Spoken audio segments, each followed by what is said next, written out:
Hello students, welcome to my nurture. मैं हूं कृष्णा। कैसे हैं आप सब लोग? मस्त, बढ़िया। चलिए स्टार्ट करते हैं चैप्टर नंबर 12 क्लास 11th की बायोलॉजी का। कौन सा है? Mineral nutrition. यानी कि हम लोग यहाँ पे बात करने वाले हैं, ठीक है, मिनरल न्यूट्रिशन। और किसका मिनरल न्यूट्रिशन है? ये प्लांट के बारे में ना। प्लांट फिजियोलॉजी चल रहा है, इसमें हमने वाटर और ट्रांसपोर्ट के बारे में पढ़ा था इससे पहले चैप्टर में, और यहाँ हम पढ़ेंगे प्लांट के मिनरल और न्यूट्रिशन के बारे में। लेक्चर नंबर 1 स्टार्ट करते हैं। आइए देखते हैं अपनी एनसीईआरटी क्या कह रही है मिनरल न्यूट्रिशन। चलिए, तो क्या कह रही है NCERT? The basic need of all living organisms are essentially the same. यानी कि जो बेसिक नीड है सभी ऑर्गेनिज्म की, आर इसेंशियली, जो है वो सब सेम ही है, लगभग नहीं है, इसेंशियली सब सेम है। दे रिक्वायर मैक्रोमोलिक्यूल्स, उनको मैक्रोमोलिक्यूल चाहिए, जैसे कि कार्बोहाइड्रेट, प्रोटीन, फैट, हमको भी चाहिए, and water and minerals for their growth and development. और पानी चाहिए और मिनरल चाहिए अपने ग्रोथ और डेवलपमेंट के लिए। ओके, तो कह रहा है दिस चैप्टर फोकसेस, ये चैप्टर फोकस करता है mainly on inorganic plant nutrition. तो कोई भी यहाँ पे कार्बोहाइड्रेट उनसे भी बातें नहीं होंगी। कार्बोहाइड्रेट, फैट्स, ये सब प्रोटीन हम लोग कहाँ पढ़ चुके हैं? बायोमोलिक्यूल वाले चैप्टर में। क्लियर है? तो यानी कि वो हम लोग ऑर्गेनिक न्यूट्रिशन के बारे में पढ़ चुके थे। यहाँ पर हम लोग इनऑर्गेनिक न्यूट्रिशन के बारे में पढ़ने जा रहे हैं, जिसके अंदर कार्बन कंटेंट नहीं होगा। ठीक है, तो क्या कह रहा है? दिस चैप्टर फोकस करता है mainly on inorganic plant nutrition, where in, जिसमें you will study the methods, जिसमें तुम पढ़ोगे तरीके, to identify elements essential to growth, कि कैसे हम ढूंढें कौन से एलिमेंट इसेंशियल हैं, जरूरी हैं ग्रोथ के लिए, एंड डेवलपमेंट ऑफ प्लांट, और प्लांट के डेवलपमेंट के लिए। हम उस मेथड को भी समझेंगे इस चैप्टर में। And the criteria for establishing the essentiality, और क्राइटेरिया देखेंगे हम लोग कि क्या क्राइटेरिया है कि हम किसी को इसेंशियल बोल देते हैं और किसी को इसेंशियल नहीं कहते हैं। बात समझ में आ रही है? ओके, अब क्या कह रहा है? You will also study the role of the essential element. तुम इसेंशियल एलिमेंट्स के रोल के बारे में भी पढ़ोगे। ठीक है, देयर मेजर डेफिशिएंसी सिम्टम्स, अगर उनकी कमी हो जाए तो क्या लक्षण दिखाई देने लगते हैं, सिम्टम्स, ठीक है ना। And the mechanism of absorption of this essential elements, और ये इसेंशियल एलिमेंट किस तरीके से एब्जॉर्ब किए जाते हैं। कुछ बच्चे कहेंगे सर रूट से एब्जॉर्ब किए जाते हैं। अरे नहीं भाई, रूट से तो होते ही हैं। किस रूप में एब्जॉर्ब किए जाते हैं? क्या है? किस रूप में एब्जॉर्ब किए जाते हैं ना। आयंस के रूप में है या कुछ और रूप में है, कंबाइंड फॉर्म में किसी और के साथ, किस रूप में एब्जॉर्ब किया जाता है वो समझेंगे।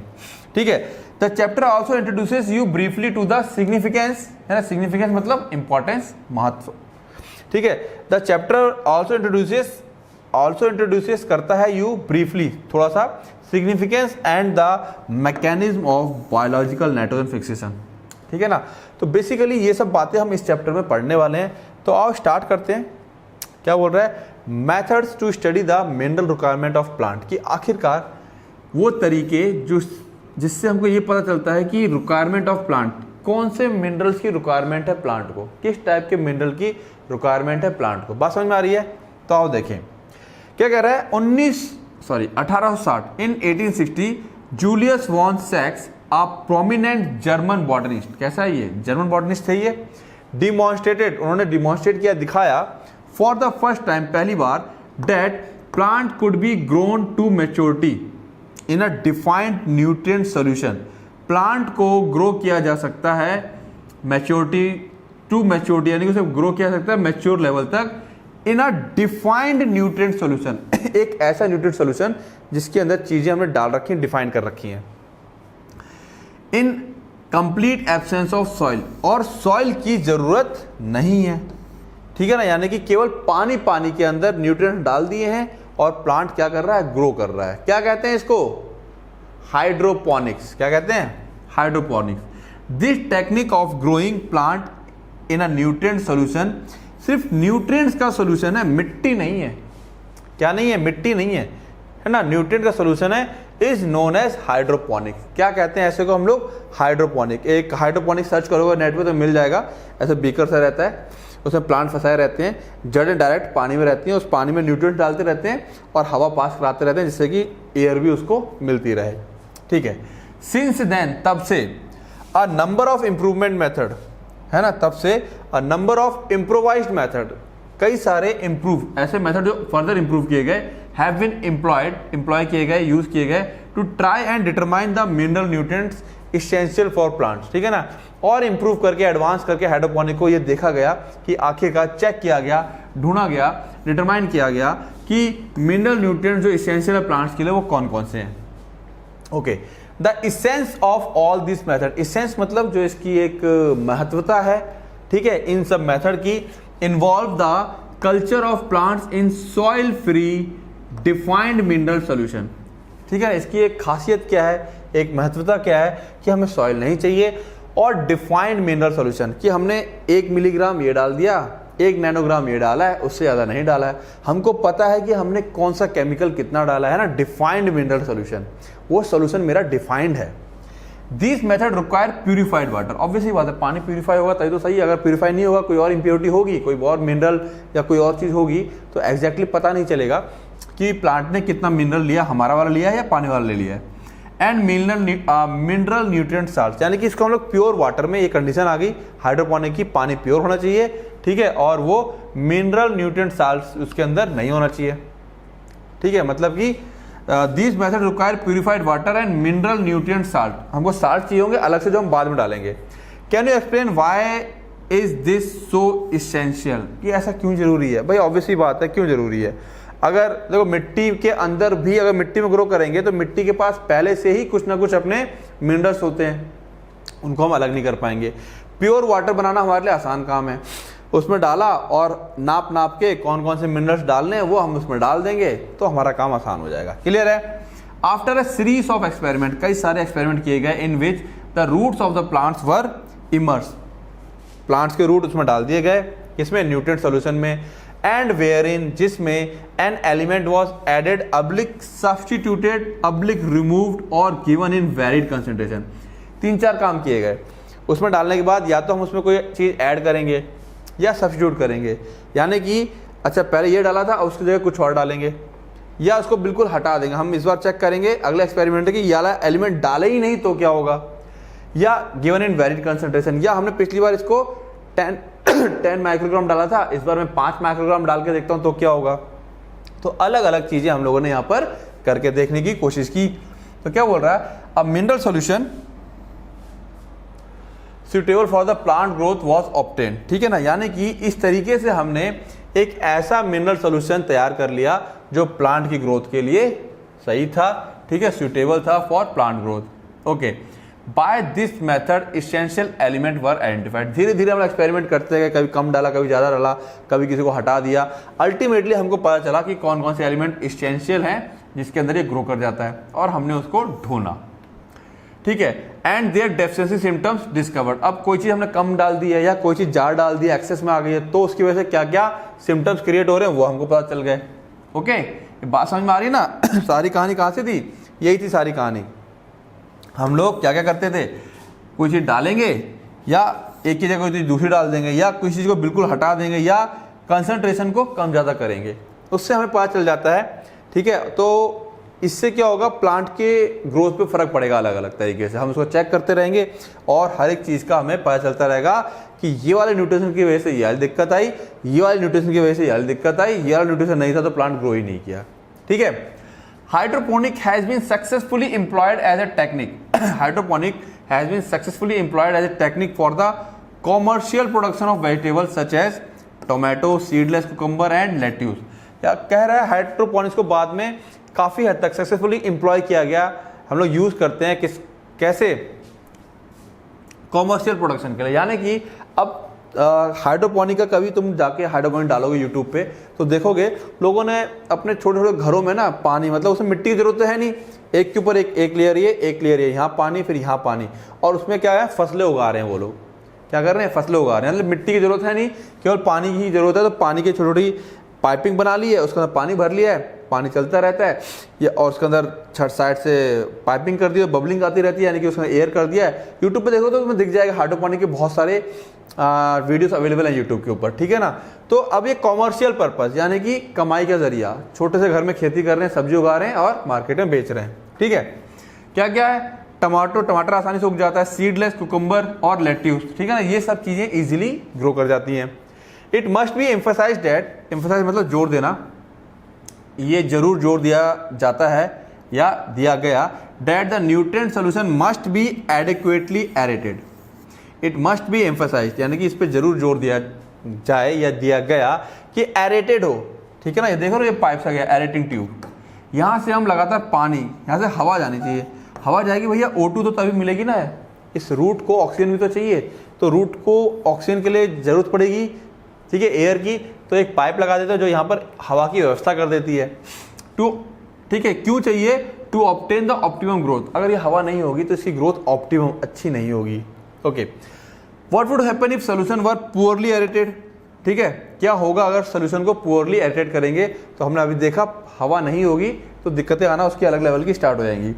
Diagrammatic views of the hydroponic technique is given in figure 12.1 and 12.2। तो डायग्रामेटिक व्यू उसका दिया हुआ है, ठीक है, क्या दिया हुआ है देख सकते हैं हम लोग। एक इस तरह से ग्लास का चैम्बर दिया हुआ है, उसमें ये हवा है, और एक ये है तरीका, ठीक है ना। देखो जो मैं बता रहा था, घरों में ये इस तरह से रहता है, इस तरह से पाइपिंग रहती है, उसमें पहिए उगाए हुए हैं, ये इसके अंदर यहाँ पर क्या रहती है, रूटिंग रहती है, और ये रूट पानी में रहते हैं, पानी ऐसे चल रहा है, देखो है पाइप पंप लगा हुआ है, पानी ऐसे चल रहा है लगातार, ऐसे करके फिर ये ऐसे आ जाएगा यहाँ पे, फिर ऐसे करके फिर ये ऐसे आएगा, फिर इस पाइप से होता हुआ ये आ गया, है ना। तो ये लगातार पानी इसको मिलता रहता है।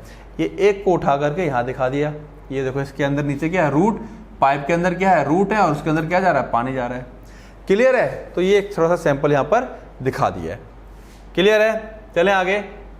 ओके, अब बात करते हैं इसेंशियल मिनरल एलिमेंट्स की। किसकी? इसेंशियल मिनरल एलिमेंट्स की। तो कह रहा है most of the mineral present in soil can enters plants through the root. ज़्यादातर जो मिनरल्स है वो जो सॉइल में होते हैं वो एंटर करते हैं प्लांट में, किसके थ्रू? रूट के थ्रू।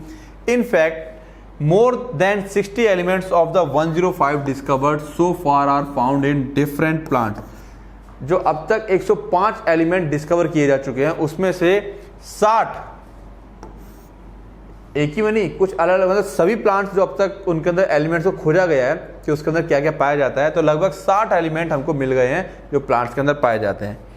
ठीक है, तो कह रहा है some plants species accumulate selenium, some other gold, while some plants growing near nuclear test sites take up radioactive strontium। तो कह रहा है इवन प्लांट्स के अंदर सेलेनियम, गोल्ड और स्ट्रोंटियम तक देखने को मिल गया। अब ये क्यों आ गया भाई? पानी के अंदर कोई मिलावट है तो प्लांट तो उसको अपने साथ खींच लेगा ना। तो जैसे कि न्यूक्लियर टेस्ट, जहाँ पे न्यूक्लियर टेस्ट होते हैं, वहाँ अगर बगल में क्या है, कोई प्लांट ग्रो कर रहा है और वहाँ की मिट्टी क्या हो जाए, वो हो जाए, क्या कहते हैं उसमें, ये रेडियोएक्टिव सब्सटेंस मिक्स हो जाएगी इस तरीके से, तो प्लांट उसको रूट से क्या कर लेगा, खींच लेगा। तो ये जो उसकी ग्रोथ के लिए जरूरत भी नहीं है वो भी उसके अंदर मिल जाते हैं देखने को। ओके, तो कह रहा है there are techniques that are able to detect the minerals even at very low concentration 10⁻⁻8 gram per ml। ठीक है ना, यहाँ पे कुछ टेक्निक्स है जो एबल है, सक्षम है ये डिटेक्ट करने के लिए कि अगर कोई कंसंट्रेशन उसकी इतनी लो भी है ना, मतलब प्लांट को कई बार कुछ चीज़ें बहुत ही लो मात्रा में चाहिए होती हैं, ठीक है, लो कंसंट्रेशन में, अगर उसकी कंसंट्रेशन 10⁻⁸ ग्राम पर ml से भी कम है तो उसको भी हमारे पास टेक्निक है जांचने के लिए, हम उसको भी पता लगा लेते हैं। Okay, the question is whether all diverse minerals element present in plant, for example gold and selenium as mentioned above, are really necessary for the plant. कह रहा है क्या सारे के सारे मिनरल्स जो ऊपर एग्जांपल ले ले सेलेनियम और गोल्ड का, क्या ये सब जरूरी हैं? तो ऑब्वियस ही बात है, सारे तो जरूरी नहीं होंगे, कुछ ना कुछ तो साइड के जो सॉइल्स वगैरह होंगे जहाँ पे वो मटेरियल या मेटल आ गए होंगे, उसने उसे क्या कर लिया होगा, एब्जॉर्ब कर लिया होगा। ओके, तो कह रहा है how do we decide what is essential for plants and what is not. हम कैसे डिसाइड करें क्या एसेंशियल है, क्या जरूरी है और कौन सा एलिमेंट जरूरी नहीं है प्लांट्स के लिए। ठीक है, तो एसेंशियल मिनरल एलिमेंट की यहाँ से जिक्र स्टार्ट होता है, बातें चलती हैं कि लगभग 60 तक दिखाई दिए उनके अंदर, लेकिन सारे के सारे तो जरूरी है नहीं। अब भैया रेडियो एक्टिव का क्या करेगा प्लांट, ठीक है ना, उसको थोड़ा ना अपने अंदर रेडियो एक्टिव यूरेनियम के फ्रूट बनाने हैं, ठीक है, तो ये सब भी उसके अंदर पाया गया है। तो कह रहा है आखिरकार हम डिसाइड कैसे करें, ये जज कैसे करें कि कौन सा एलिमेंट जरूरी है और कौन सा एलिमेंट जरूरी नहीं है। तो देखो आगे क्या बोल रहा है ये, क्राइटेरिया फॉर एसेंशियलिटी। क्या क्राइटेरिया है एसेंशियलिटी के लिए? कह रहा है the criteria for essentiality of an element are given below. ये क्राइटेरिया एक एलिमेंट को और मतलब ये क्राइटेरिया है जो ये बताएंगे कि एलिमेंट जरूरी है या नहीं है। तो पहला क्या बोल रहा है, the element must be absolutely necessary for supporting normal growth and reproduction. मतलब एब्सोल्युटली मतलब बिल्कुल वही चाहिए, उसके बिना कुछ और काम नहीं करेगा। ठीक है, in the absence of the element the plant do not complete their life cycle और सेट द सीड सेट नहीं बनेंगे या उसकी लाइफ साइकिल कंप्लीट नहीं होगी उसके बिना। हम उसके जगह पे कोई दूसरा भी इस्तेमाल नहीं कर सकते, एब्सोल्युटली नेसेसरी, उसके बिना गया plant. Okay, the requirement of element must be specific and not replaceable. Requirement जो है स्पेसिफिक होनी चाहिए कि हाँ इतना ग्राम चाहिए और नॉट रिप्लेसेबल। ये नहीं कि अच्छा ये नहीं है तो लाओ इसकी जगह ये दे दें तो भी काम कर जाएगा, ऐसा नहीं होना चाहिए, रिप्लेसेबल नहीं होना चाहिए। ठीक है, in other word deficiency of any one element can not be met by supplying some other element. यानी कि कह सकते हैं दूसरी भाषा में, अगर एक न्यूट्रिएंट्स की वजह से कोई डेफिशिएंसी हो रही है, कोई बीमारी पैदा हो रही है, तो मान लो आयरन की वजह से कोई बीमारी पैदा हो रही है हमारी बॉडी से, मान लेते हैं, तो दूसरा एलिमेंट कॉपर दे देंगे तो बीमारी ठीक हो जाएगी, ऐसा नहीं होना चाहिए। वो एलिमेंट को देने से ही वो बीमारी ठीक होगी, चाहे इस भाषा में देख लें या इस भाषा में देख लें कि वो रिप्लेस नहीं हो सकता है। ठीक है, दो हो गई क्राइटेरिया। तीसरा देखें जरा, the element must be directly involve in the metabolism of the plant. जब प्लांट के अंदर रिएक्शंस चल रही हैं, उन रिएक्शंस में वो एलिमेंट डायरेक्टली इन्वॉल्व होगा, उस रिएक्शन में क्या कर रहा होगा, वो हेल्प कर रहा होगा। क्लियर है, बात समझ में आ रही है? चले आगे। ओके, तो कह रहा है based upon the above criteria, जो ऊपर हमने क्राइटेरिया देखे उनके आधार पर only a few element have been found to be absolutely essential. कुछ ही एलिमेंट पाए गए जो कि एब्सोल्युटली इसेंशियल है for plant growth and metabolism. कुछ ही एलिमेंट ऐसे पाए गए जो बिल्कुल जरूरी हैं प्लांट के ग्रोथ और मेटाबॉलिज्म के लिए। मेटाबॉलिज्म मतलब उसके रिएक्शंस के लिए। These elements are further divided, इन एलिमेंट्स को आगे और डिवाइड कर दिया गया टू ब्रॉड कैटेगरीज में based on their quantitative requirement.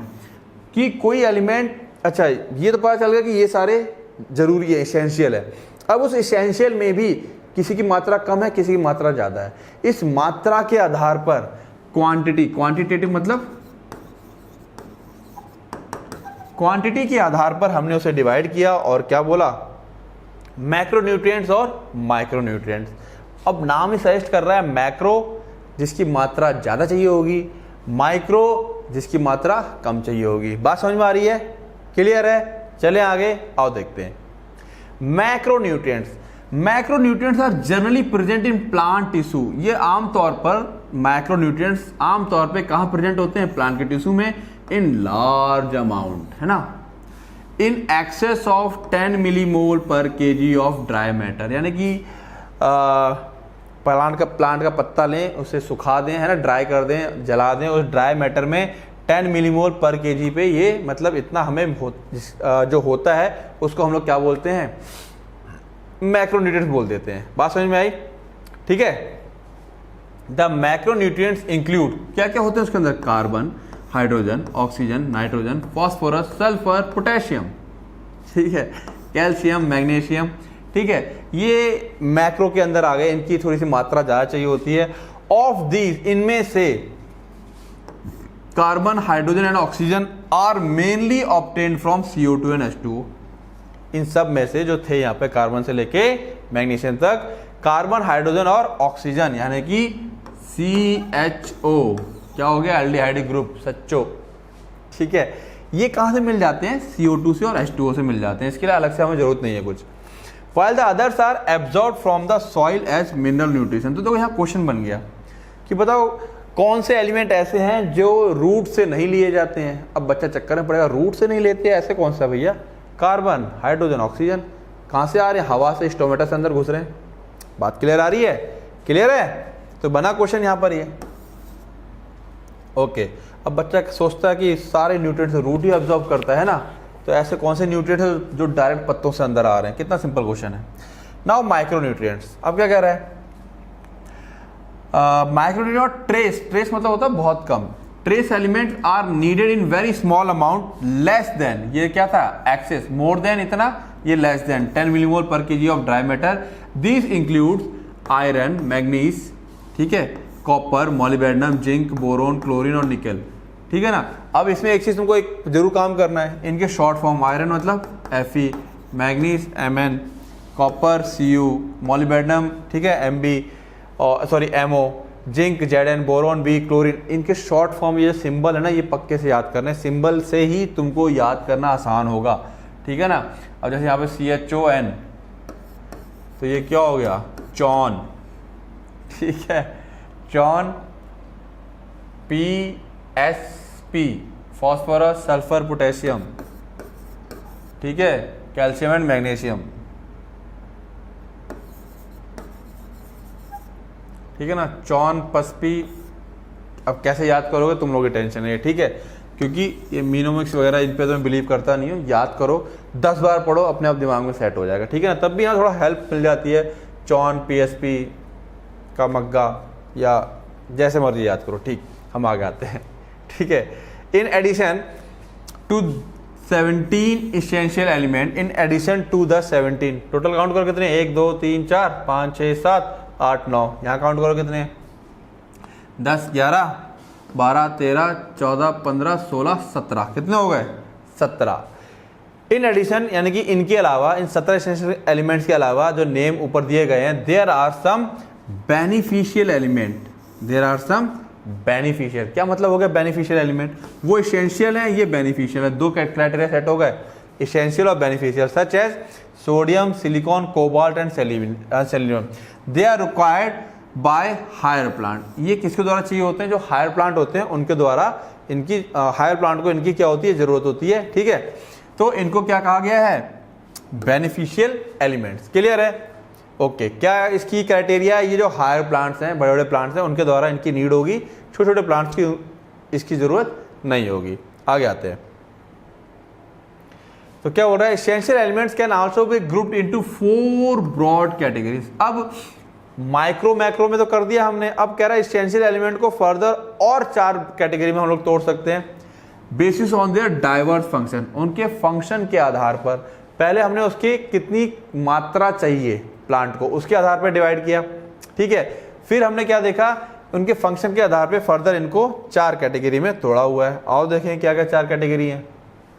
पहली, essential element as component of biomolecules and hence structural element of cell, यानी कि ये किसी भी सेल का ढांचा, जो जिसके ऊपर सेल आधारित है ना, ठीक है ना, कंपोनेंट ऑफ बायोमोलिक्यूल है, बायोमोलिक्यूल कंपोनेंट ऑफ के हैंड्स, स्ट्रक्चरल एलिमेंट जो किसी का फ्रेमवर्क या स्ट्रक्चर बनाने में हेल्प करता है, उसमें अगर हेल्प हो रहे हैं तो इसको हम लोग बोलेंगे स्ट्रक्चरल एलिमेंट्स बोल देते हैं। जैसे कि इसमें CHO और N, चॉन आ जाते हैं अपने, कौन आ जाएंगे, चॉन, ठीक है। Essential element that R component of energy related chemical, ठीक है, कंपाउंड इन प्लांट्स, ठीक है। इसमें कौन कौन है, magnesium in chlorophyll and phosphorus in ATP, energy related. तो दूसरी कैटेगरी क्या आ गई, एनर्जी रिलेटेड। NCERT है ना पास में, मार्क करते चलना, ठीक है।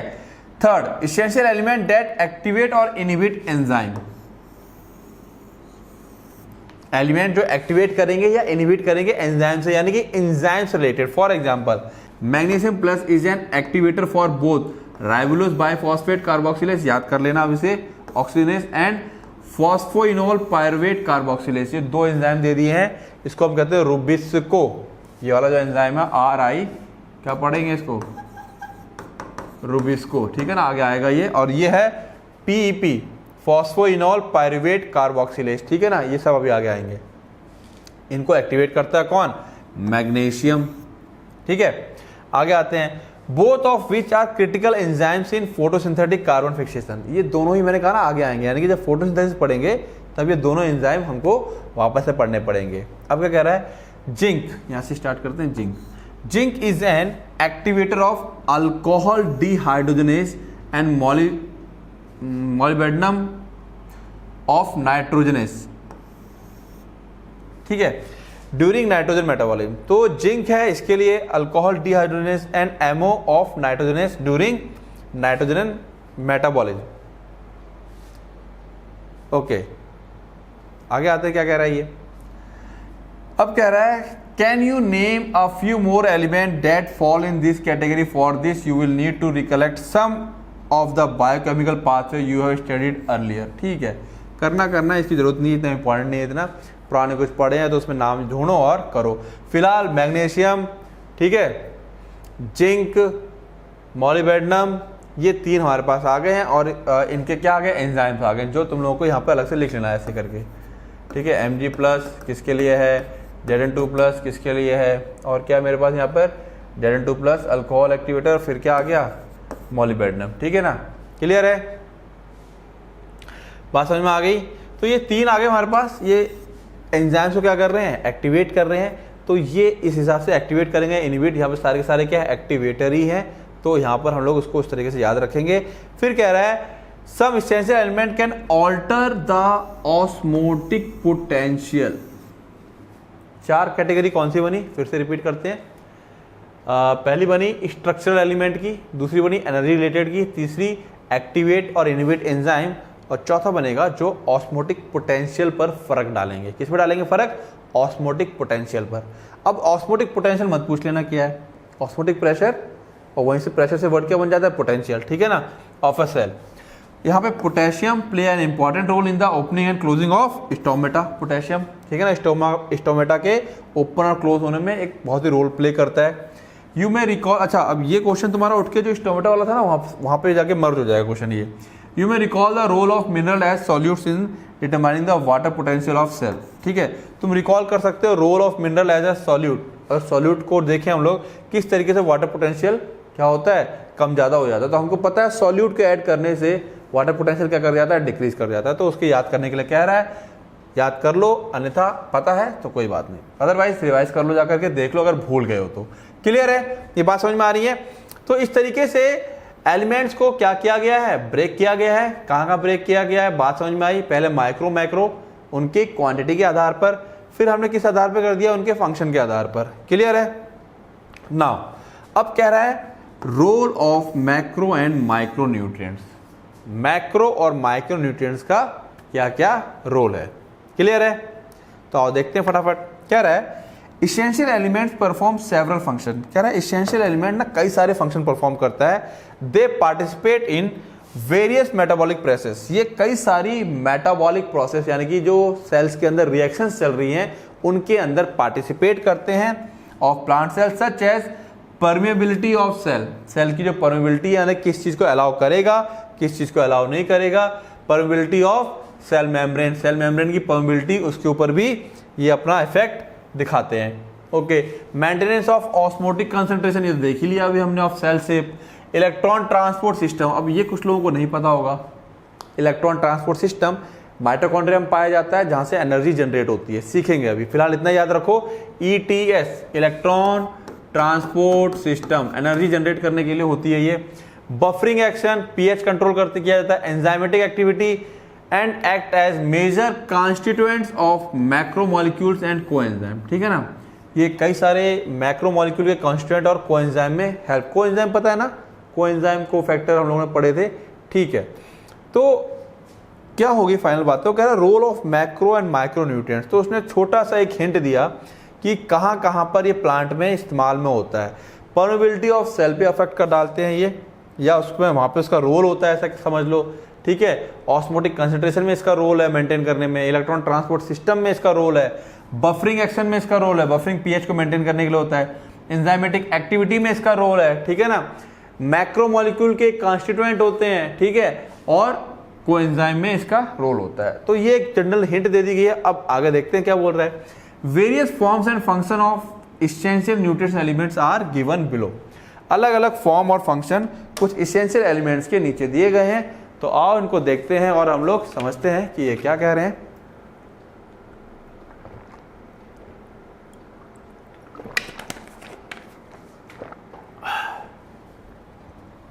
चलो तो समझते हैं क्या कह रहा है। नाइट्रोजन, तो नाइट्रोजन का रोल देखें, क्या खेल खेलता है प्लांट के अंदर। This is the essential nutrient element. ये एक एसेंशियल न्यूट्रिएंट एलिमेंट है, ऑब्वियसली बात है, तो पढ़ लिया, समझ लिया। रिक्वायर्ड बाय प्लांट, प्लांट के द्वारा चाहिए इन द ग्रेटेस्ट अमाउंट, ठीक है ना। It is absorb mainly as, मैंने कहा था ना किस रूप में एब्जॉर्ब होता है ये सीखना पड़ेगा। तो किस रूप में एब्जॉर्ब हो रहा है, तो अब क्या करोगे तुम लोग, इसके सामने ऐसे लिख लोगे NO3-, क्या है ये, नाइट्रेट आयन। दो यद्यपि some are also taken as NO2, nitrite ion और अमोनियम आयन। इस तरह छोटा छोटा यहाँ लिख लोगे, ये इसके रूप आ गए कि ये किस रूप में एब्जॉर्ब किया जा रहा है, इसके सामने आ जाएगा। क्लियर है? Nitrogen is required by all parts of the plant, all parts of the plant, particularly the meristematic tissues. कहां पर इसका इस्तेमाल हो रहा है, किस रूप में, कौन सा रूप है इनका एब्जॉर्ब होने का, कहां पर इस्तेमाल होते हैं, या प्लांट का कौन सा पार्ट सबसे ज्यादा इनको इस्तेमाल कर रहा है। ठीक है, तो आ गया मेरिस्टेमेटिक। ठीक है, ऑल पार्ट्स में मेरिस्टेमेटिक आ गया। And the metabolically active cell, अगर कोई सेल मेटाबॉलिकली जिसके अंदर बहुत ज्यादा रिएक्शन हो रही है, उसमें भी नाइट्रोजन का इस्तेमाल बहुत ज्यादा होता है। Nitrogen is one of the major constituent of protein, सबको पता है, अमीनो एसिड, प्रोटीन, ठीक है ना, nucleic acid, vitamins and hormones, इन सब के अंदर नाइट्रोजन पाया जाता है। मेन तो हाई गए, protein, nucleic acid. Nucleic acid में कौन कौन आता है, आरएनए और डीएनए। न्यूक्लिक एसिड में कौन कौन पाए जाते हैं, आरएनए और डीएनए। विटामिन्स और हार्मोन्स। क्लियर है? ये होगी नाइट्रोजन की कहानी। तो इस तरीके से याद करना। अब तुम लोग करना क्या है, चाहो तो साथ में साइड बाय साइड, ये तो अदरवाइज लाइन टू लाइन हमें याद ही करना है, यहाँ पे लिख सकते हो। ठीक है ना, ये एक लाइन अंडरलाइन कर ली, किस किस में होती है, प्रोटीन, न्यूक्लियस, इस तरीके से। तो ये तुमको थोड़ा सा लर्निंग पार्ट यहाँ बहुत ज़्यादा है, ठीक है, लर्न करना पड़ेगा। आगे आते हैं। Phosphorus. Phosphorus is absorbed by plant from soil in the form of phosphate ion, either as H2PO4 minus और HPO4 माइनस। ये दो यहाँ लिख लोगे अलग साइड से, इस रूप में एब्जॉर्ब किए जा रहे हैं। ठीक है, phosphorus is a constituent of cell membrane. सबको पता है फॉस्फोलिपिड बाइलेयर, वहाँ फॉस्फोरस पाई जाती है, तो वहीं सबसे ज़्यादा इस्तेमाल होने वाला है। सर्टन प्रोटीन, कुछ प्रोटीन के अंदर, all nucleic acid. Nucleic acid DNA के अंदर क्या होता है, फॉस्फेट ग्रुप जुड़ा होता है, तो वहाँ इस्तेमाल हो रहा है। एंड न्यूक्लियोटाइड्स, न्यूक्लियोटाइड्स का ही तो कौन बना होता है, डीएनए बना होता है। And is required for all phosphorylation reaction. अब ये क्या बला है, पढ़ोगे इसको। फॉस्फोराइलेशन रिएक्शन होती है जहां पर हमारा क्या बनता है, एटीपी बनते हैं। क्या बनती है, एडेनोसाइन ट्राइफॉस्फेट। जब रिएक्शन में क्या बनने की बारी आती है, एटीपी, तो फॉस्फेट जुड़ता है, इनऑर्गेनिक फॉस्फेट का ग्रुप आकर के, या सिंपल समझ लो फॉस्फेट ग्रुप जुड़ेगा तो उसको हम लोग क्या कहते हैं, फॉस्फोराइलेशन कहते हैं। फिलहाल इसको ऐसे अभी याद रखो, जब हम पढ़ेंगे आगे फोटोसिंथेसिस वाला चैप्टर, वहाँ इसको ले लेंगे डिटेल में। क्लियर होगी बातें, एक एक लाइन याद करनी है, इसमें बच नहीं सकते हो। आगे आते हैं। Potassium K, it is absorbed as potassium ion. K का कुछ रूप है ही नहीं, के प्लस हो गया, ठीक है ना। In plant it is required in more abundant quantity in the meristematic tissue. ये भी मेरिस्टेमेटिक आ गया, यानी कि मेरिस्टेमेटिक टिश्यू कहाँ पाए जाते हैं, बर्ड्स में, लीव्स एंड रूट टिप, है ना। टिप पे तो पाए जाते हैं मेरिस्टेमेटिक टिश्यू, तो वही रीजन आगे सारे सिंपल हो गए याद करना। मेरिस्टेमेटिक टिश्यू कहाँ पाए जाते हैं, ग्रोइंग टिप्स, है ना। Root meristematic, shoot, root and shoot tip पे पाए जाते हैं। तो जैसे ये बोला वैसे बर्ड, अच्छा बर्ड ग्रो कर रहा है वहाँ पे मेरिस्टेमेटिक होंगे। लीव्स और शूट टिप, रूट टिप, इनके टिप पे भी क्या पाए जाएंगे, मेरिस्टेमेटिक टिश्यू पाए जाएंगे। आगे आते हैं। Potassium helps to maintain an anion cation balance. अब इसका काम थोड़ा सा अलग आया, अंडरलाइन करेंगे। क्या काम कर रहा है ये, एनायन कैटायन बैलेंस को मेंटेन करता है सेल के अंदर। And is involved in protein synthesis, opening and closing of stomata भी देखा था हमने। पोटेशियम क्या काम कर रहा था, पीछे देखा था ना, opening and closing of stomata करवा रहा है। Activation of enzymes and in the maintenance of the turgidity of the cell. तो कई सारे काम है, तो फंक्शन याद करना थोड़ा सा डिफिकल्ट होगा क्योंकि लर्निंग ज़्यादा है यहाँ पर, ठीक है ना। ओके, कैल्शियम की बात करते हैं।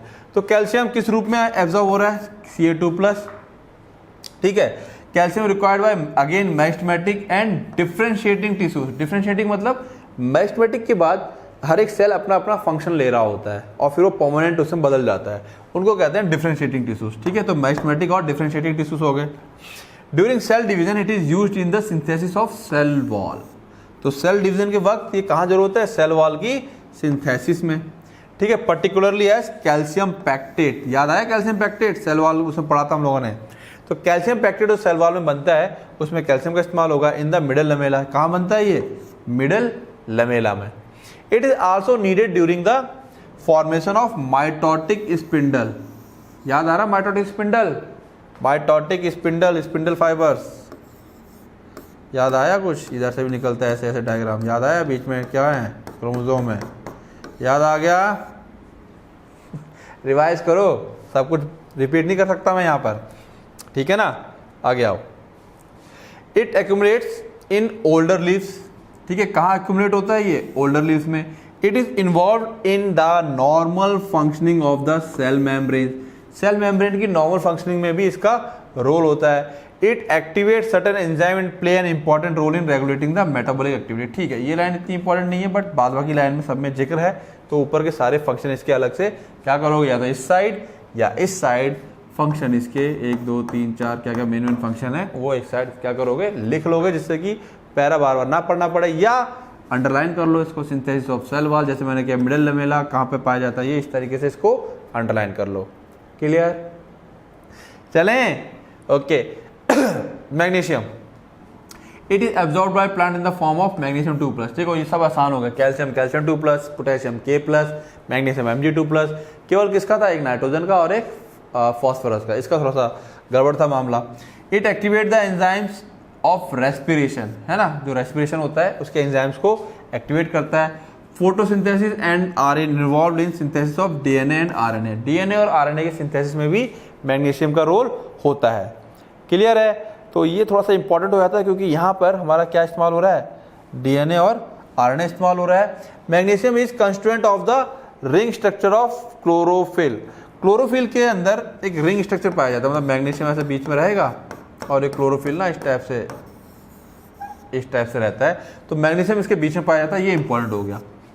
Magnesium is constituent of the ring structure of the chlorophyll, तो क्लोरोफिल के अंदर पाया जाता है। And help to maintain the ribosome structure, ribosome के स्ट्रक्चर को भी मेंटेन करने में हेल्प कर रहा है। तो कई सारे काम कर रहा है, हम लोग देख सकते हैं यहाँ पे। इट एक्टिवेट द एंजाइम, छोड़ देना इसको, जितना इंपॉर्टेंट नहीं है। फोटोसिंथेसिस DNA RNA के सिंथेसिस में, ठीक है। फिर क्लोरोफिल में पाया जाता है। ये कुछ ज़्यादा इंपॉर्टेंट होते हैं, बड़े बड़े वाले, ये तो पहले से याद करने हैं, फिर छोटी मोटी चीज़ें बाद में ऐड कर लोगे, लेकिन फिलहाल पढ़ना सारा है। सल्फर की बात करें तो ऑब्वियसली बात है, सल्फेट की फॉर्म में मिलेंगे ये। Sulphur is present in 2 amino acid, 2 amino acid जो होते हैं, सिस्टीन और मेथियोनाइन। अमीनो एसिड पता है ना, जिससे मिलकर के बायोमॉलिक्यूल में पढ़े थे हमने, अमीनो एसिड्स क्या होते हैं? जिससे मिलकर के प्रोटीन बनते हैं। क्या बनते हैं? प्रोटीन। तो 2 अमीनो एसिड ऐसे हैं, सिस्टीन एंड मेथियोनाइन, जिसके अंदर सल्फेट पाया जाता है। And it is the main constituent of several coenzyme. Biomolecule में पढ़े थे कोएंजाइम क्या होते हैं, है ना, जो एंजाइम को पूरा करते हैं एक तरह से, या हेल्प करते हैं उसके फंक्शन में। विटामिन्स में thiamine, biotin, coenzyme A and ferredoxin, इन सब के अंदर कौन पाया जाता है? सल्फर पाया जाता है। क्लियर है? अब ये थोड़ा सा लर्निंग है, धीरे धीरे 2-2 3-3 करके याद करोगे तब जाकर के ये हो पाएगा। आयरन की बात करें, plants obtain iron from the ferric iron Fe3+। ध्यान रखना, ये फेरिक होता है 3+, फेरस होता है 2+, ठीक है ना। 2+ क्या होता है? Ferrous. It is required in larger amount, ठीक है, in compare to other micronutrients. ये किस में आ गया? माइक्रो में आ गया। It is an important constituent of protein involve in the transfer of electron. जो प्रोटीन अभी हम पढ़ेंगे ना, इलेक्ट्रॉन ट्रांसपोर्ट पोर्ट, ये पढ़ा था हम लोगों ने, इलेक्ट्रॉन ट्रांसपोर्ट चेन कहाँ गई? ओके, यहाँ पर हाँ, ये जिक्र किया था मैंने इलेक्ट्रॉन ट्रांसपोर्ट चेन का। तो जो इलेक्ट्रॉन ट्रांसपोर्ट चेन होती है, इसमें क्या होता है? इलेक्ट्रॉन का ट्रांसपोर्टेशन होता है, इलेक्ट्रॉन इधर से उधर जंप करते हैं और उसको एक प्रोटीन कराती है, ठीक है। उन प्रोटीन्स के अंदर क्या पाए जाते हैं? ये पाए जाएंगे कौन? आयरन। जो प्रोटीन्स इलेक्ट्रॉन्स को जंप कराने में हेल्प करेगी, यानी कि ट्रांसफर कराने में हेल्प करेगी। तो लिखा हुआ है ये इंपॉर्टेंट कंस्टिट्यूएंट है प्रोटीन का जो इन्वॉल्व होते हैं ट्रांसफर ऑफ इलेक्ट्रॉन में, लाइक फेरोडॉक्सिन। उस प्रोटीन का नाम क्या है? फेरोडॉक्सिन। एंड साइटोक्रोम्स, 2 कॉमन है, साइटोक्रोम्स और फेरोडॉक्सिन। जब हम लोग पढ़ेंगे अभी फोटोसिंथेसिस, ठीक है ना, उसमें आएंगे नाम, वापस से रिपीट होंगे। It is reversibly oxidize from Fe2+ to Fe3+। देखो रिवर्सिबली ऑक्सीडाइज यानी कि Fe3+, ये इलेक्ट्रॉन गेन करेगा, क्या बन जाएगा? Fe2+। ये फिर इलेक्ट्रॉन आगे पास कर देगा, तो वापस से क्या बन जाएगा? Fe3+। क्या पास किया इसने? इलेक्ट्रॉन। तो इस तरीके से सिस्टम होता है, इलेक्ट्रॉन गेन करेगा, 2+ बनेगा, आगे पास कर देगा, वापस से Fe3+, फिर गेन करेगा, इधर से आ रहा होगा, फिर इस तरह से क्या करता है? इलेक्ट्रॉन को पास करता रहता है। Okay, it activate catalase enzyme and is essential for the formation of chlorophyll. ये क्लोरोफिल के फॉर्मेशन में भी इसका क्या है? अच्छा खासा रोल है। आगे आते हैं, मैग्नीज। मैग्नीज के बारे में क्या बोल रहा है? It is absorbed in the form of Magnus ion Mn2+, इसके रूप में एब्जॉर्ब किया। सबका एब्जॉर्प्शन तो पक्का लिख लेना साइड में इस तरीके से, ठीक है। It activate many enzymes involve in photosynthesis. Respiration पढ़ेंगे हम लोग, ठीक है ना, जिसमें क्या होता है ग्लूकोज टूट करके एनर्जी बनेगा, नेक्स्ट चैप्टर में आएगा। एंड नाइट्रोजन मेटाबॉलिज्म, 3 के अंदर इसका रोल दिखा रखा है, ठीक है। मैग्नीज के रूप में एब्जॉर्ब होता है। The best defined function of manganese is in the splitting of water to liberate oxygen during photosynthesis. Very important, ये पढ़ना भी है, वहां पे भी रिपीट होगा ये, और यहाँ तो दे ही दिया। जिस समय फोटोसिंथेसिस हो रही होती है, पानी टूटता है, उस पानी में से ऑक्सीजन निकलते हैं और H+ के आयन निकलेंगे। पानी टूटेगा, इसके अंदर क्या निकलेगी O2, ये O2 कहाँ चली जाती है सराउंडिंग में, और यहाँ से H+ 2 मोल निकलते हैं, और साथ में क्या निकले 4H+। ये 4H+ आगे यूज होते हैं फोटोसिंथेसिस के दौरान, देखेंगे हम लोग इसको नेक्स्ट चैप्टर में, ठीक है ना। आगे आते हैं zinc. Plants obtain zinc as Zn2+। अब देखो बड़ा सिंपल है, अगर सही से देखोगे, केमिस्ट्री थोड़ी बहुत जनरल देख रखी है तो सबके जिंक का Zn2+ सबसे कॉमन आयन होता है, ठीक है ना। कॉपर का Cu2+ होता है, मैग्नीज का Mn2+ होता है, ठीक है। तो अपने कॉमन रूप में ही ये क्या है एब्जॉर्ब भी किए जाते हैं, अपने कॉमन रूप में ही, कॉमन जो इनके आयंस के रूप हैं उसमें ही ये क्या होते हैं एब्जॉर्ब किए जाते हैं। It activate various enzymes specially carboxylate, it also needed in the synthesis of oxygen. तो ये जो मेन काम है ना, इसको पहले याद करो। जैसे इसमें क्या था स्प्लिटिंग ऑफ वाटर, तो जो मेन काम है उसको पहले याद करना है। क्लियर है। कॉपर की बात करें, cupric ion Cu2+, essential for the overall metabolism, again metabolism में काम है इसका। Like iron it is associated with certain types of enzyme involved in redox reaction. Copper का भी क्या रहता है, कुछ रिडॉक्स रिएक्शन यानी कि इलेक्ट्रॉन ट्रांसपोर्ट में ये भी क्या करता है हेल्प करता है, उसमें इसका यूज रहता है। रिवर्सिबली ऑक्सीडाइज फ्रॉम Cu+ से Cu2+, ठीक है ना। क्यूप्रिक कॉपरस इस तरीके से आपस में क्या होता रहेगा, ये चेंज होते रहते हैं, ये क्लियर है, जस्ट लाइक आयरन। बोरोन की बात करें, it is absorbed as BO3 3- B4O7। अब ये आ गया थोड़ा सा अलग, पहले किसका आया था नाइट्रोजन का 3 रूप थे, देन फॉस्फोरस के 2 रूप थे अलग अलग से, अब आ गए बोरोन जिसके अलग से BO3 3- और B4O7, ठीक है ना। तो जो थोड़े से यूनिक से मिलेंगे उनको तुम्हें ध्यान रख लेना। देखो जरा यहाँ पर पोटेशियम वगैरह सब सिंपल थे। फॉस्फोरस की बात करें तो H2PO4 थोड़े से बड़े बड़े हैं, नाइट्रोजन के 3 रूप हैं, तो जो मैंने कहा ना थोड़े से बड़े बड़े हैं उनको स्पेशल याद कर लेंगे। बोरोन के 2 अलग से रूप हैं। तो boron is required for uptake and utilization of calcium. लो इसका काम ही अलग हो गया। बोरोन कैल्शियम अच्छे से अपटेक हो, रीअब्जॉर्ब मतलब एब्जॉर्ब हो और अच्छे से यूटिलाइज हो जाए, इसके लिए बोरोन का इस्तेमाल होता है। मेम्ब्रेन के फंक्शनिंग में पॉलन जर्मिनेशन, क्लास 12 में आएगा पॉलन जर्मिनेशन, है ना, पॉलन ग्रेन जो जर्मिनेट करते हैं। Cell elongation, cell differentiation and carbohydrate translocation. तो बहुत सारे काम है सबके, ठीक है। फिर कह रहा हूं मैं एकदम से याद मत करना, एक एक 2 करके याद करने बैठना, और जो सब में कॉमन हो उनको थोड़ा सा अलग अलग निकाल के रखना, जिससे कि क्या रहेगा जो कॉमन है उनको मार्क कर लेना, जिससे कि वो सब में ही कॉमन है। क्वेश्चन फंस जाता है कई बार। Molybdenum, plants obtain it in the form of molybdate ions MoO2 it is a component of several, अगर एंजाइम के कंपोनेंट सभी हैं लगभग, including nitrogenase and nitrate reductase. 2 enzyme के नाम भी दे दिए हैं, both of which participate in nitrogen metabolism. ये दोनों किस में काम कर रहे हैं, नाइट्रोजन की मेटाबॉलिज्म में। क्लियर है। क्लोरीन की बात करें, it is absorbed in the form of chlorine anion. किसके रूप में है ये, क्लोरीन Cl- आयन के रूप में एब्जॉर्ब हो रहा है, along with sodium and potassium. किसके साथ, सोडियम और पोटेशियम के साथ। It helps in determining the solute concentration, ये हेल्प करता है डिटरमाइन करने के लिए सॉल्यूट का concentration, and anion cation balance. ठीक है, ये पहले भी देखा था पोटेशियम का एनायन कैटायन बैलेंस था in cell. It is essential for the water splitting reaction in the photosynthesis. तो देख सकते हैं हम लोग वाटर स्प्लिटिंग में एक ये आ गया और एक पीछे कौन था हमारे पास, मैग्नीज था। ठीक है ना, तो जो ऐसे कॉमन आ रहे हैं ना उनको ध्यान रखते चलना है। A reaction that leads to oxygen evolution. अब वाटर स्प्लिटिंग में क्या होता है, ऑक्सीजन निकलती है, मैंने बताया अभी। तो ये सब बातें अभी हम दोबारा पढ़ेंगे कहां पे, फोटोसिंथेसिस में। तो यहां पर बच्चों ये बात एकदम क्लियर कट समझ लो, ये चैप्टर तुम कहो आज पढ़ो और कल याद हो जाए, पॉसिबल नहीं है।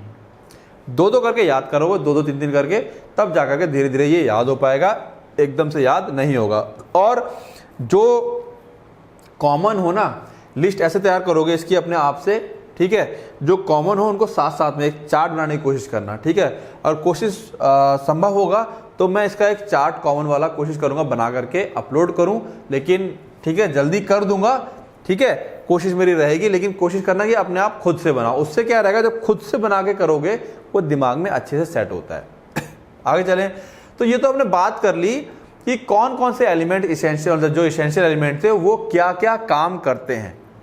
तो अब देखें जरा कि अगर इनकी कमी हो जाए, डेफिशिएंसी, तो क्या क्या सिम्टम्स दिखाई देने लगते हैं प्लांट्स के अंदर, ठीक है ना, क्या क्या दिक्कतें प्लांट्स के अंदर आनी शुरू हो जाती है। तो अब देखें क्या कह रहा है ये, Whenever the supply of an essential element become limited, essential element की सप्लाई जब become limited हो जाती है, रुक जाती है या लिमिट हो गई, इससे ज़्यादा नहीं मिल रही है, प्लांट ग्रोथ रिटार्ड, रिटार्ड मतलब कम हो जाना, ठीक है ना। The concentration of the essential element below which plant growth is retard is termed as critical concentration.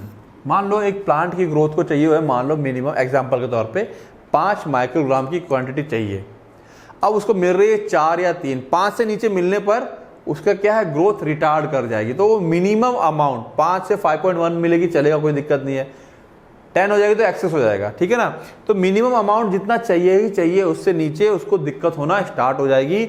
उस कंसंट्रेशन का क्या नाम है, critical concentration. The element is set to be deficient when present below the critical concentration.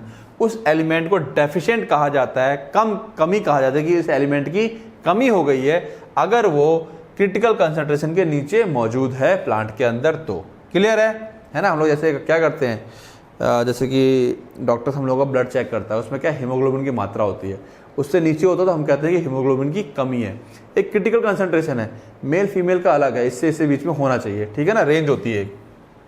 Okay, since each element has one और more specific structural और functional role in plant, कह रहा है हर एक एलिमेंट का कुछ ना कुछ स्पेसिफिक स्ट्रक्चरल या तो स्ट्रक्चर में या कुछ फंक्शनल रोल है प्लांट के अंदर। In the absence of any particular element, किसी भी पर्टिकुलर एलिमेंट का अगर एब्सेंस हो जाएगी, plant show certain morphological changes. Morphological मतलब ऊपरी पत्तों में या फूलों जो ऊपर से दिखाई दे जाए। किसी एलिमेंट की अगर कमी हो जाएगी तो प्लांट क्या है, मॉर्फोलॉजिकल चेंजेस दिखा देगा।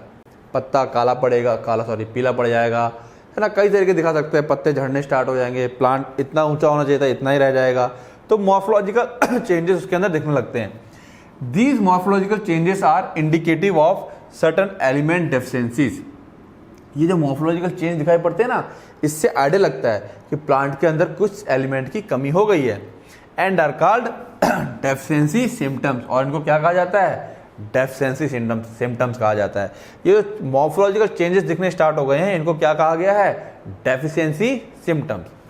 The deficiency symptoms vary from element to element. अब हर एलिमेंट का एक अलग तरीके का डेफिशिएंसी सिम्टम हो सकता है, ठीक है। The deficiency symptoms vary from element to element and they disappear when the deficient mineral nutrient is provided to plant. कह रहा है हर एलिमेंट का एक अलग तरीके का सिम्टम, डेफिशिएंसी सिम्टम हो सकता है, और अगर हम वो डेफिशिएंसी पूरी कर दें, वो एलिमेंट पर्याप्त मात्रा में उसको प्लांट को दे दें, तो वो डेफिशिएंसी सिम्टम क्या होता है, खत्म हो जाता है, ठीक है। The deficiency symptoms vary from element to element and they disappear। disappear मतलब खत्म हो जाते हैं।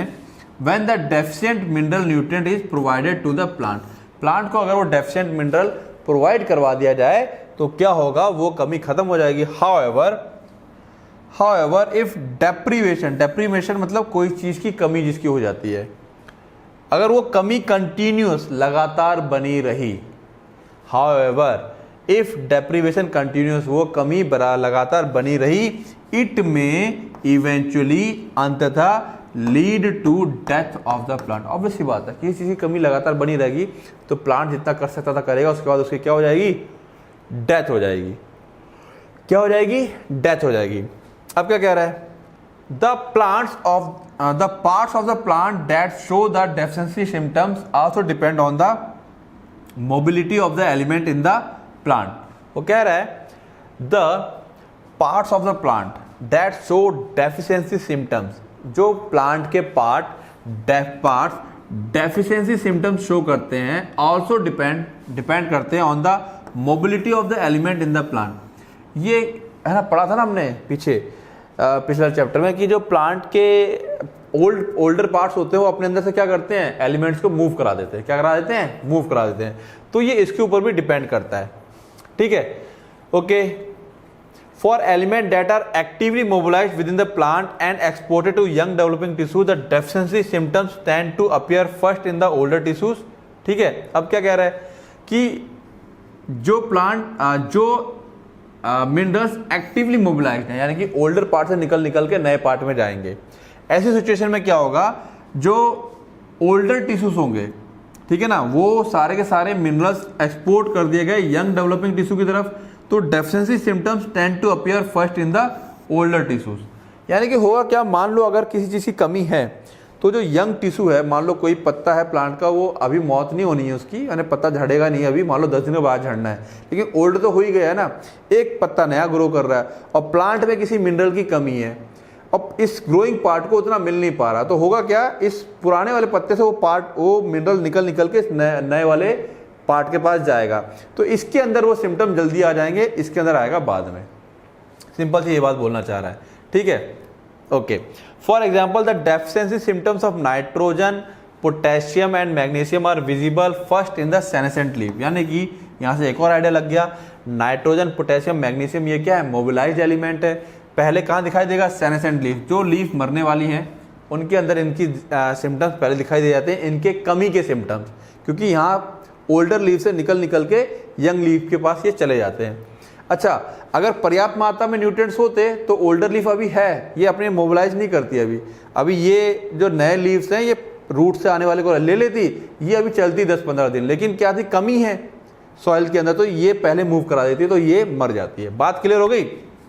इन the older leaves biomolecules containing these elements are broken down making this element available for mobilizing to young leaves. कह रहा है older leaves में biomolecule मतलब बड़े बड़े मॉलिक्यूल जिनके अंदर ये एलिमेंट मौजूद है, नाइट्रोजन, कार्बन, वो बायोमोलिक्यूल टूटना स्टार्ट हो जाते हैं और उनके अंदर से फ्री कर देते हैं इन एलिमेंट के, जाओ यंग लीव्स की तरफ जाओ, वहां पे अभी हमको ज्यादा जरूरत है, तो उसकी तरफ इसको ये भेज देती है। बात समझ में आ रही है, आगे आए। The deficiency symptoms tend to appear first in the young tissues whenever the elements are relatively immobile. जो एलिमेंट्स इमोबाइल हैं, जो मूव ही नहीं कर सकते हैं, तो जो ओल्डर लीव्स है वो तो वहां से मूव करके यंग लीव्स की तरफ जाएंगे नहीं। तो ऐसी सिचुएशन में क्या होगा, ये वाले एलिमेंट जो मूव नहीं कर सकते इस ओल्डर लीव में तो मौजूद हैं, तो इस ओल्डर लीव में तो सिम्टम्स नहीं दिखाई देगा, लेकिन जो नया पत्ता ग्रो कर रहा है, अब सॉइल के अंदर ये वाले एलिमेंट है ही नहीं, ठीक है, तो नए पत्ते के अंदर भी कमी आ जाएगी, तो इसके अंदर ये कमी पहले दिखाई दे जाएगी, ओल्डर लीव्स के अंदर बाद में दिखाई पड़ेगी। ये बात समझ में आई। तो यहाँ पे क्वेश्चन है कि जो एलिमेंट्स मूव कर जाते हैं, ऐसे केसेस में जो ओल्डर लीव्स हैं उनमें सिम्टम्स पहले दिखाई पड़ते हैं, और जो एलिमेंट्स मूव नहीं करते अगर उनकी कमी हो जाए, ऐसे केस में यंग लीव्स के अंदर सिम्टम्स पहले दिखाई पड़ेंगे और ओल्डर लीव्स में बाद में दिखाई पड़ेंगे। क्लियर है।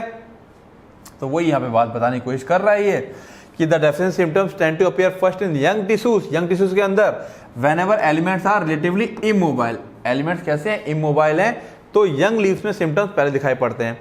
And are not transported out of the mature organ. क्यों, जो मैच्योर ऑर्गन है वहां से ट्रांसपोर्ट होकर वो नए पत्तों के पास नहीं जा पा रहे हैं, और जमीन में तो है ही नहीं न्यूट्रिएंट्स की नए पत्तों को पहुंचाए, तो नए पत्तों में वो कमी पहले दिखनी शुरू हो जाती है। कौन कौन इसके एग्जाम्पल है, लाइक सल्फर एंड कैल्शियम। कौन कौन है, सल्फर एंड कैल्शियम। ओके, आगे देखते हैं क्या कह रहा है। Calcium, sulphur and calcium are part of the structural component, क्योंकि स्ट्रक्चरल कंपोनेंट के पार्ट है, समझना बात को, ऑफ द सेल। स्ट्रक्चर में सेल वॉल में लगे हुए हैं या कहीं और लगे तो वहां से मूव नहीं कर पाते हैं, ठीक है, hence are not easily release, तो इसलिए वहां से ये रिलीज नहीं होते हैं। क्लियर है।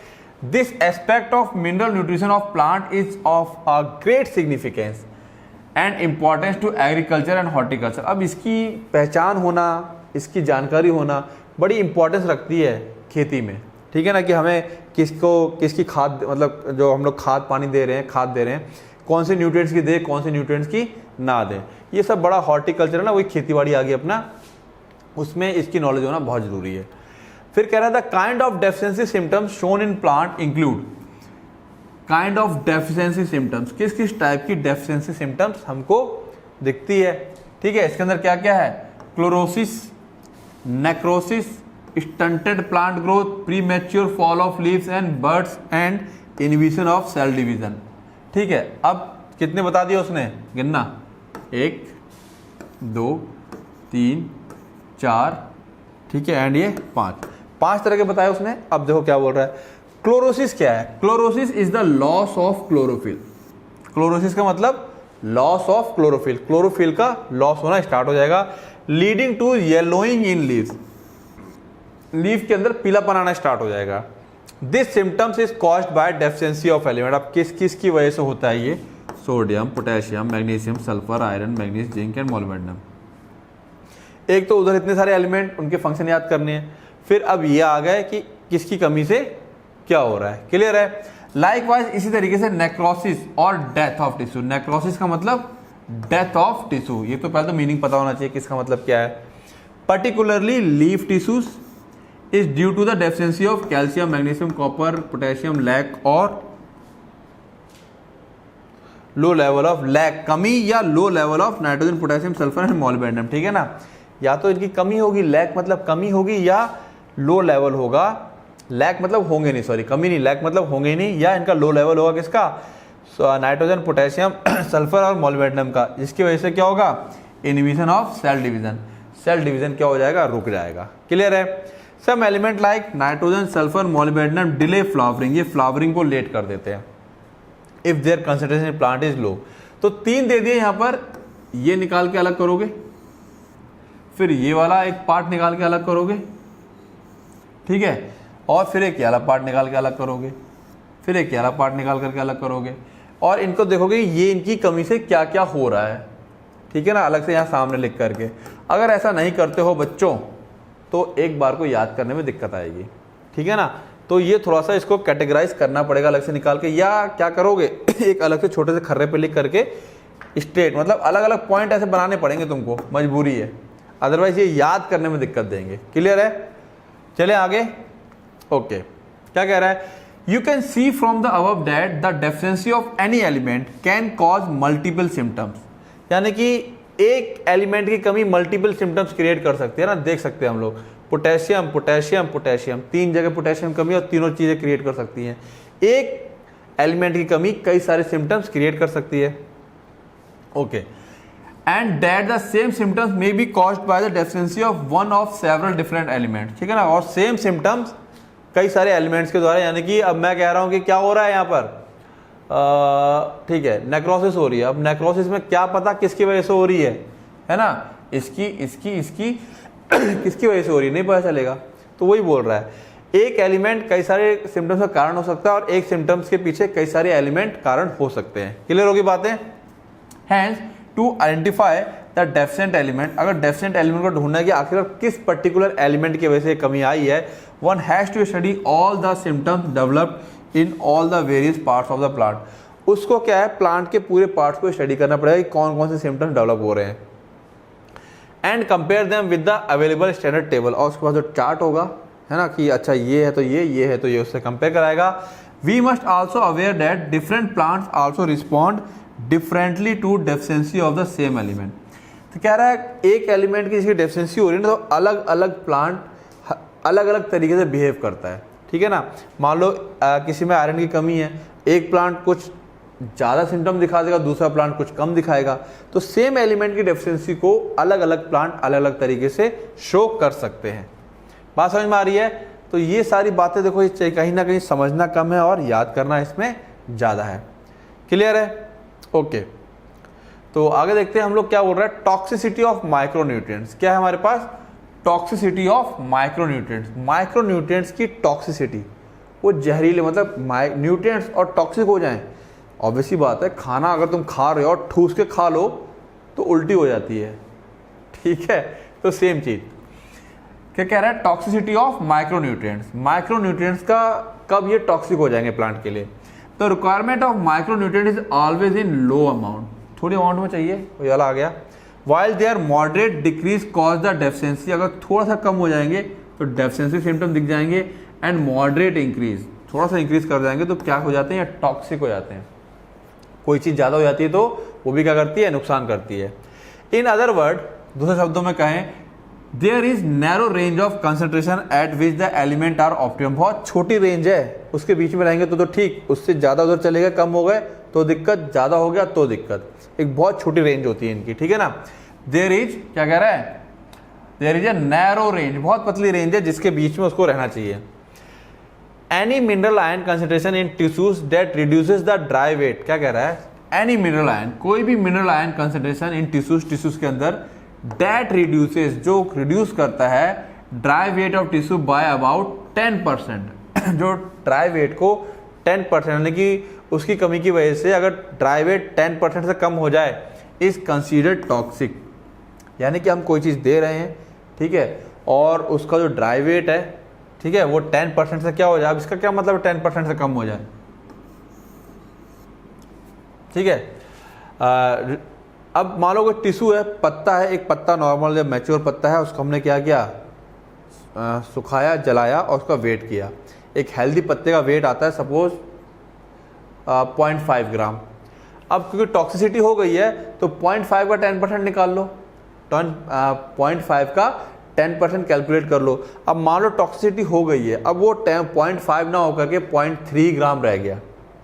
अब की बार जिसके अंदर टॉक्सिसिटी होगी, जिस प्लांट के अंदर, फिर उस पत्ते को हमने क्या किया, इस बार सुखाकर जला के उसका ड्राई वेट को वेट किया और वो 0.5 की जगह 0.3 निकला।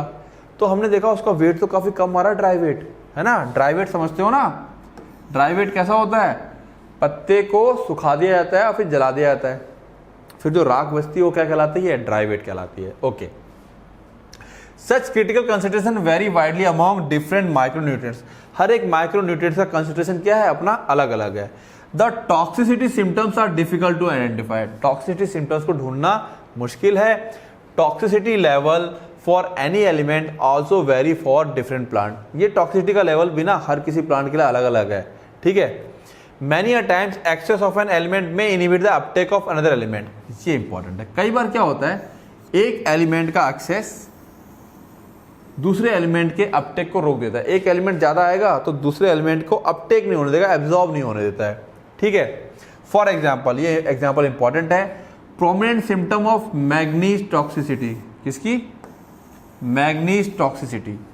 अगर मैग्नीज की मात्रा ज्यादा हो गई है, is the appearance of the brown spot surrounded by chlorotic veins. Brown colour के धब्बे दिखने लगते हैं और वीन्स कैसी हो जाती है, क्लोरोटिक। क्लोरोसिस क्या थी, क्लोरोफिल का खत्म होना, ठीक है ना। अब it is important to know that manganese competes with iron. Manganese किसके साथ रेस लगा रहा है, कंपटीशन कर रहा है आयरन के साथ, and magnesium, iron and magnesium के साथ फॉर अपटेक। यानी कि मैग्नीज की क्वांटिटी अगर सॉइल में ज़्यादा हो गई है तो प्लांट को क्या करेगा, वो आयरन और मैग्नीशियम को भी एब्जॉर्ब करना चाहता है, बट मैग्नीज कहेगा नहीं, मैं बहुत ज़्यादा हूँ, और आयरन और मैग्नीज के को एब्जॉर्ब नहीं होने देगा, खुद एब्जॉर्ब होता रहेगा। तो इन दोनों की, आयरन और मैग्नीशियम की क्या हो जाएगी, प्लांट के अंदर कमी हो जाएगी। क्लियर है, बात समझ में आ रही है। कंपटीशन करने लगता है कि नहीं मैं ज़्यादा हूँ, मैं पहले जाऊँगा। बात समझ में आ रही है, ओके, ठीक है। अच्छा, कंपटीशन हो कहाँ पे रहा है, for binding with the enzymes, है ना। अब अपटेक होना है एनर्जी से, तो एंजाइम के साथ बाइंडिंग के साथ क्या हो रहा है, उसका कंपटीशन हो रहा है। Manganese also inhibit calcium translocation in shoot apex. जो मैग्नीज होता है वो कैल्शियम के ट्रांसलोकेशन, यानी कि वहां से उसको मूव नहीं होने देगा, कहां से, सूट एपेक्स से। देयरफॉर एक्सेस ऑफ मैग्नीज में in fact induce deficiency of iron, magnesium and calcium. यानी कि मैग्नीशियम का एक्सेस होना इन तीन की डेफिशिएंसी को शो कर देगा, क्योंकि वो इनको क्या करेगा, वहां से उसको ट्रांसलोकेट नहीं होने देगा, जो जहां पे कैल्शियम है उसको वहीं का वहीं रहने देगा, मैग्नीशियम को और आयरन को एब्जॉर्ब नहीं होने देगा। Thus what appears as symptoms of manganese toxicity may actually be the deficiency symptoms of iron, magnesium and calcium. अब देखो क्या हो गया, मैग्नीज की टॉक्सिसिटी एक्चुअल में है क्या, इन तीन की डेफिशिएंसी है। बात समझ में आई। इसीलिए यहां पर किसकी टॉक्सिसिटी हो गया हमको समझ में नहीं आ रहा है कि ये कम है या मैग्नीज ज्यादा है। मैग्नीज सॉइल में बहुत ज्यादा है, हम कैल्शियम और ये आयरन डाल भी देंगे तो मैग्नीज जो ऑलरेडी सॉइल में बहुत ज्यादा है वो उसको एब्जॉर्ब होने नहीं देगा, तब भी कोई फायदा नहीं होगा, है ना। तो बड़ा डिफिकल्ट हो जाता है। Can this knowledge be of some importance to a farmer. क्या ये नॉलेज फार्मर के लिए इंपॉर्टेंस है, तो ऑब्वियसली बात है, गार्डनर के लिए भी है और even for you in your kitchen garden. तो ऑब्वियसली बात है, जो लोग खेती कर रहे हैं उनके लिए ये नॉलेज बहुत ही ज़्यादा जरूरी है। क्लियर है? तो आज के लिए हम लोग इसको यहीं रोक देते हैं। बाकी का चैप्टर हम लोग करेंगे, या आगे का चैप्टर जो हम पढ़ेंगे वो नेक्स्ट लेक्चर में कवर करेंगे। तो यहाँ तक का जो पार्ट है वो बहुत ज़्यादा लर्न करने का है, बहुत ज़्यादा क्या है, रटने का है। तो करना क्या, मैं पहले बता चुका हूँ, हर एक चीज़ को तुम लोगों को साइड बाय साइड निकाल करके या एक अलग से पतली सी कॉपी मेंटेन करनी पड़ेगी। इसमें अलग अलग से नहीं लिखोगे तो याद करने में बहुत ज़्यादा दिक्कत होगी। क्लियर है? तो क्या करना है, सबको पता है, हमको पता है, तुमको पता है। रिवाइज करोगे तो मजे में रहोगे। क्यों? रिवीजन ही है selection. Okay, all the best.